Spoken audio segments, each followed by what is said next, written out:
गोकर्ण जी ने बहुत ही सुंदर उपदेश दिया है। गोकर्ण जी ने बताया है, पिताजी, ये जो आपका मोह है ना,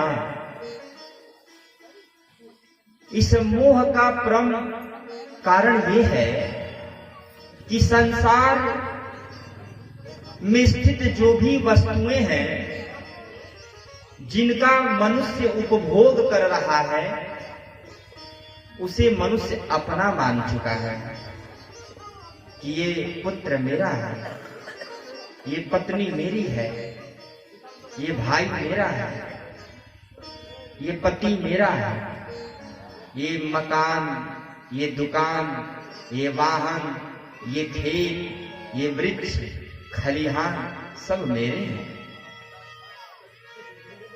यही है मोह का प्रमुख कारण, और मोह ही मनुष्य के दुख का कारण होता है।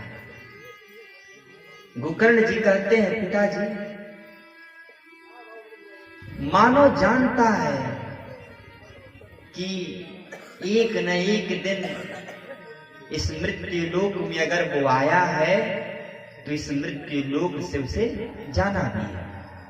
आप महसूस कीजिए महाराज, हमारा जन्म होता है, हम बचपन में कई गलतियां करते हैं,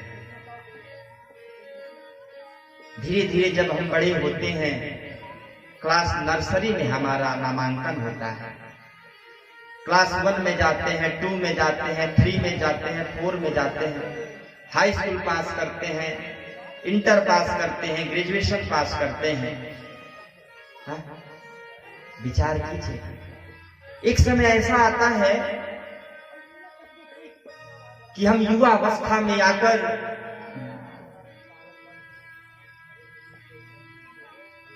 गृहस्थ आश्रम में प्रवेश करते हैं, विवाह होता है, पुत्र होते हैं, उम्र बीतती जाती है।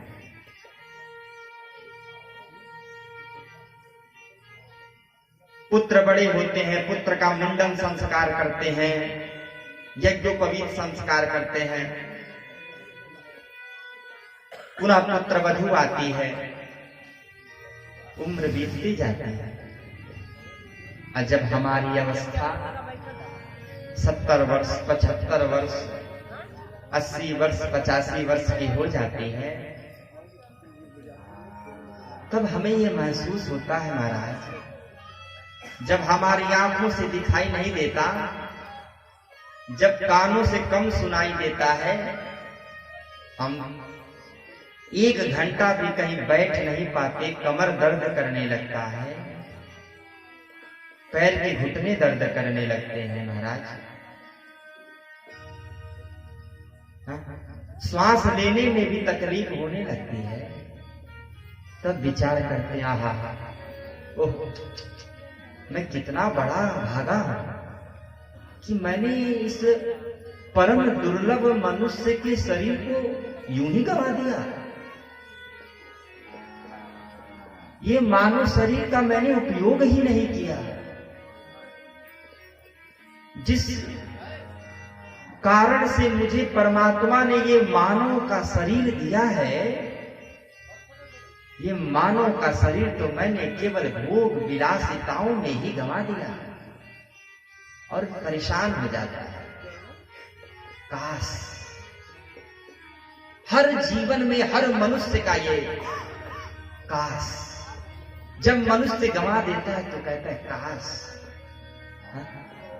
काश में अगर 8 घंटा पढ़ा होता तो हाई स्कूल में 80% मार्क आता, काश में ग्रेजुएशन में मन लगाया होता तो, काश में एंट्रेंस की तैयारी किया होता तो, काश अपने पुत्रों को अच्छा संस्कार दिया होता तो,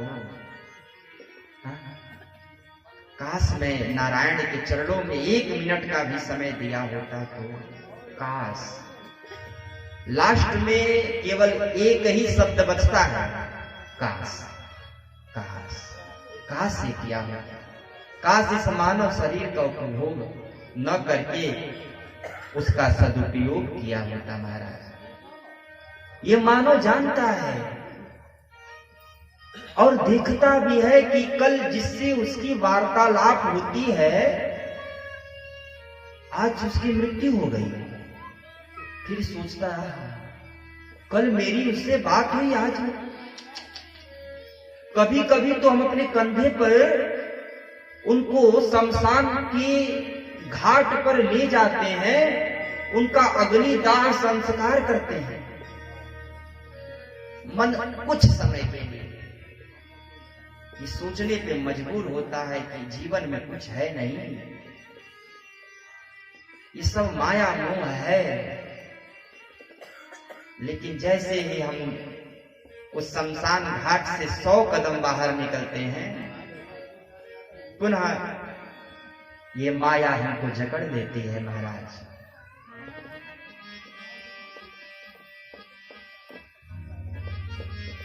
आत्मदेव कहते हैं बेटा ये बताओ मैं क्या करूं कि ये माया मुझको जकड़े ना। ये प्रश्न आम जनमानस का है कि क्या करें कि ये माया मुझको जकड़े ना।